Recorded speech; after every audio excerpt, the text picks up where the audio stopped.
Pak me apelin e posaçëm, zhvillimi i ditës së sotme, gjykatës kundër korrupsionit dhe krimit të organizuar, e cila ka rrëzuar kërkesën e ish-presidentit Ilir Meta për ndryshim të masës së sigurisë duke lënë qeli.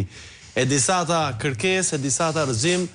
hetimet që janë mbyllur, por zoti Meta që qëndron në arrest. Çfarë po ndodh?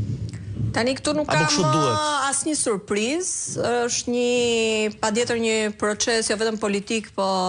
në kufit e absurdit ligjor.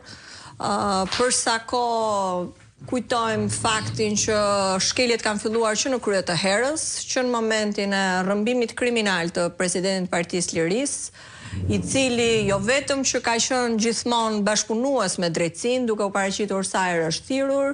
por është rrëmbyer dhe sipas edhe vendimit gjykatës tashmë, mbi 3 orë ai nuk ka pasur jo vetëm asnjë vendim gjykate, ndërkohë që është detyrim që vendimi të paraqiten që në momentin e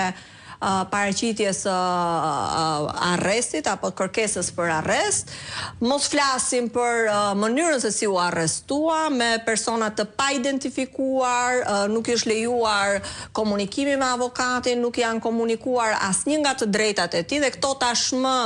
janë të faktuara në 2 raportet e avokatit të popullit, i cili ka në gjetjet e tij ka relatuar të gjitha shkeljet procedurale në momentin e arrestimit apo të rrëmbimit kriminal të presidentit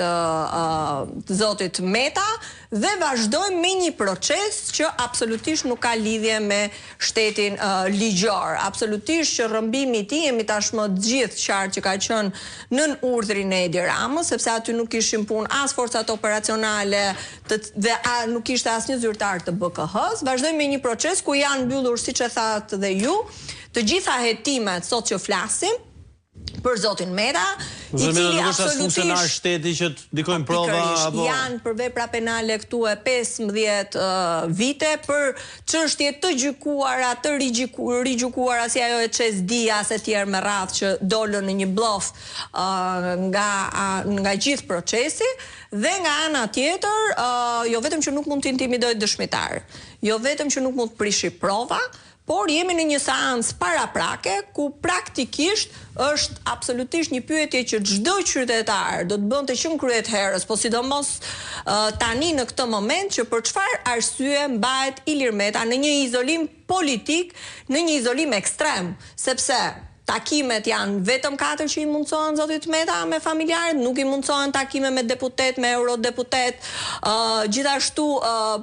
nuk i mundsohet komunikimi me mediat. Zotit Meta sikur është në 41 bis. Po pikërisht. Do me thonë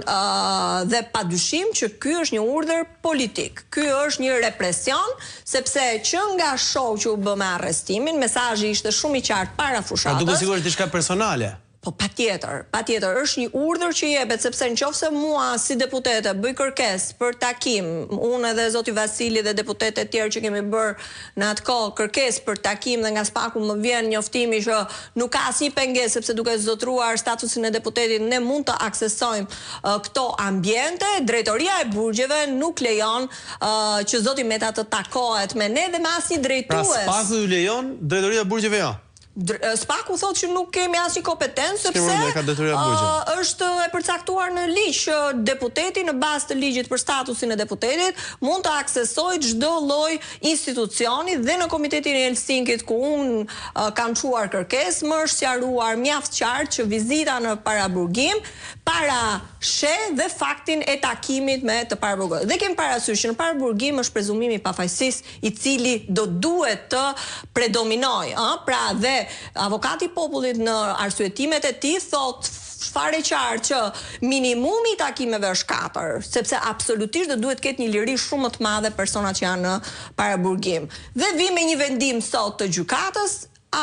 absurd në këndvështrimin tim, për sa kohë që zoti Meta jo vetëm që ka bashkëpunuar, jo vetëm që ka mbaruar gjithë procedurat, por këtu nuk kemi dhe një standard minimal me vendet europiane të cilat ne do duhet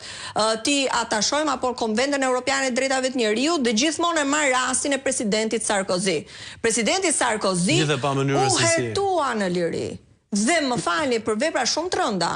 për vepër të pjesëmarrjes në një grup të krimit organizuar. Pra një vepër shumë e rëndë. Vet i qet. Shkoi i qet me solemnitet, me familjarët e tij, me shtesë e tij.